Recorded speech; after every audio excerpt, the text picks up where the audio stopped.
j'espère que vous allez bien. On se retrouve aujourd'hui pour une nouvelle vidéo qui va être une update lecture et on commence tout de suite. Le premier livre dont j'ai envie de vous parler, c'est le tome 4 de Gardien des Cités Perdues qui est Les Invisibles de Shannon Messenger. Donc dans cette histoire, on va suivre le personnage de Sophie qui est une jeune fille avec certaines capacités, notamment celle de pouvoir lire dans les pensées. Et un beau jour, en sortie scolaire dans un musée, elle va rencontrer Fitz qui lui est un elfe, et justement si Fitz est dans les parages, c'est parce qu'il a pour mission de ramener Sophie avec lui dans le monde des elfes, et on va suivre donc toute son histoire. C'est vraiment une série young adulte que j'adore, Gardien des Cités Perdues. C'est toujours des gros pavés mais ça se lit toujours très vite. J'aime beaucoup la plume de l'auteur, j'ai adoré retrouver que ce soit Fitz, Sophie ou Kiffin. Ou Kiffy, non c'est pas Kiffin, c'est Kiffy, je sais pas pourquoi je l'ai appelé Kiffin. Enfin, les personnages sont juste hyper attachants, j'aime beaucoup la tournure que prend l'histoire et j'ai hâte de lire le tome 5 que je n'ai pas encore acheté puisque je pense que je vais aller l'emprunter à la bibliothèque.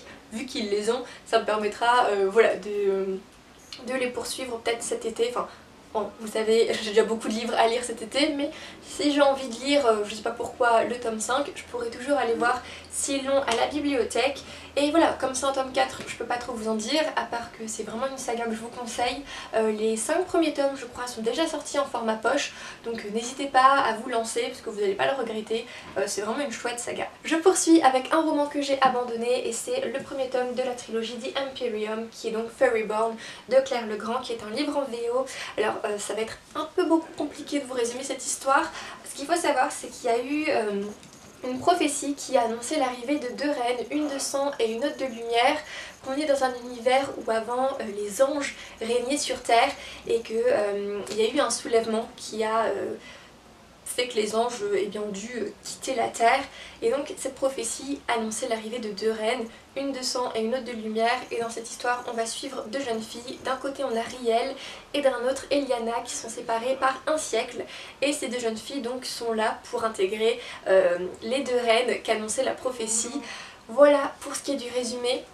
J'ai lu, on va dire, un peu plus de 100 pages, j'ai lu 166 pages de ce roman qui en comporte quand même 500.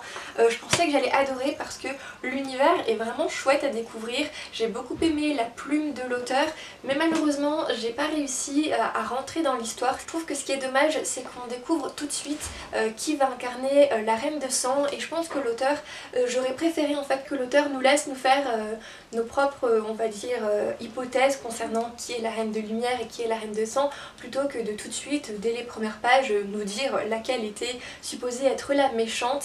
Après, malheureusement du coup, j'ai pas non plus réussi à m'attacher aux personnages, même si c'est, je trouve, des héroïnes assez badass puisqu'elles ont du pouvoir. Il y en a une qui va tout faire donc pour arriver à ses fins et qui a donc certains dons qu'elle va utiliser, et une autre qui est un petit peu une sorte de d'espionne, c'est un petit peu une tueuse à gages, et j'ai vraiment trouvé que c'était des héroïnes badass, mais malheureusement pour une certaine raison ce roman ne l'a pas fait avec moi, ce qui est bien dommage, mais tant pis. Je sais que certaines personnes ont quand même persévéré avec le tome 2 et que le tome 2 était bien meilleur, mais comme moi j'ai pas réussi à aller au bout de ce premier tome, je vais pas m'enquiquiner à lire la suite. Je crois qu'il va être publié en français, mais je n'ai pas encore de date précise, donc si j'en ai une entre temps, je vous la glisserai quelque part ici. Je continue avec Le Souffle de Midas, qui est le tome 1 des Chroniques Homérides d'Alissane Germain. Donc dans cette histoire, on va retrouver le personnage de Louise, qui un soir, en rentrant chez elle, va entendre des cris de détresse qui proviennent d'un parc, et elle va vouloir aller porter secours à cette personne, et en allant dans le parc, elle va tomber sur une jeune fille qui agonise, et cette fille avant de mourir va transmettre le souffle à Louise. En fait le souffle, ça a un lien direct avec le personnage de Midas et tout le mythe qu'il y a autour de ce personnage. Donc voilà, je ne vous en dirai pas plus, à part que j'ai adoré ce premier tome. Comme vous le savez, une fois que j'ai fini le tome 1, je me suis empressée de lire le tome 2. J'ai trouvé cette histoire vraiment intéressante à lire.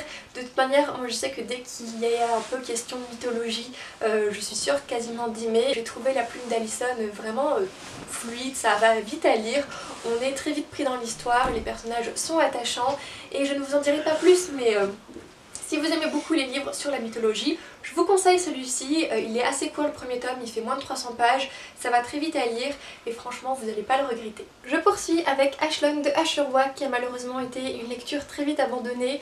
Ashurwa, elle a entre autres écrit la saga sur les Hells que j'ai adoré et je m'attendais à autant aimer Ashlone, sauf que bon, pas de bol pour moi, ça n'a pas été le cas.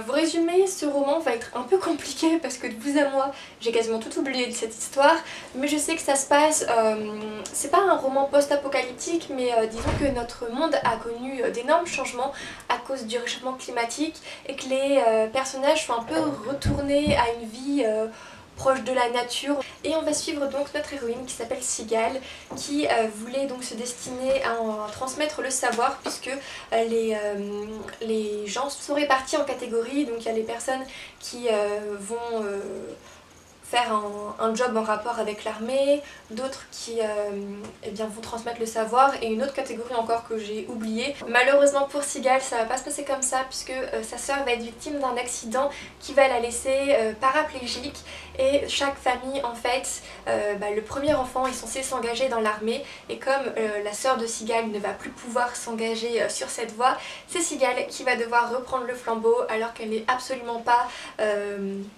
intéressée par le domaine militaire et qu'elle sait qu'elle n'est pas du tout conçue pour ça, sauf qu'il n'y aura pas de choix et c'est comme ça qu'un soir en faisant des tours de garde, elle va tomber sur un jeune homme qui a réussi on ne sait comment à passer par-dessus la clôture qui borde eh bien, leur ville de ce qui se passe ailleurs, donc la forêt, tout ça. Et en fait cet homme il n'est pas censé se retrouver sur ce territoire et si d'autres personnes le découvrent, ils vont le tuer et ils vont aussi en fait zigouiller Sigale puisqu'elle a permis à un inconnu d'entrer dans leur forteresse et on va suivre donc toute cette histoire. C'est tout ce que je vous dirai, je pense que j'ai finalement quand même réussi à bien résumer cette histoire. Donc voilà.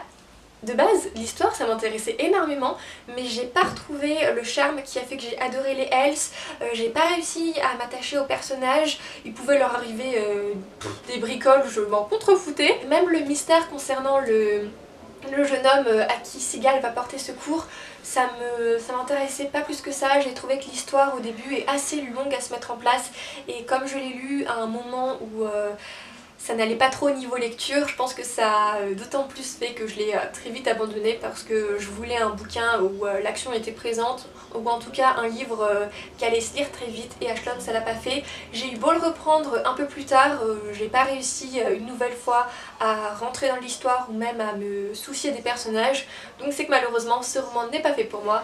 Tant pis. Et bien voilà, cette vidéo update est déjà terminée, j'espère que ça vous aura plu. N'hésitez pas dans les commentaires à me dire quels sont les livres que vous avez lus récemment ou si l'un des livres que je vous ai présenté vous intéresse.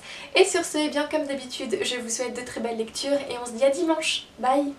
Ou à mercredi, parce que je sais pas quand vous verrez exactement cette vidéo.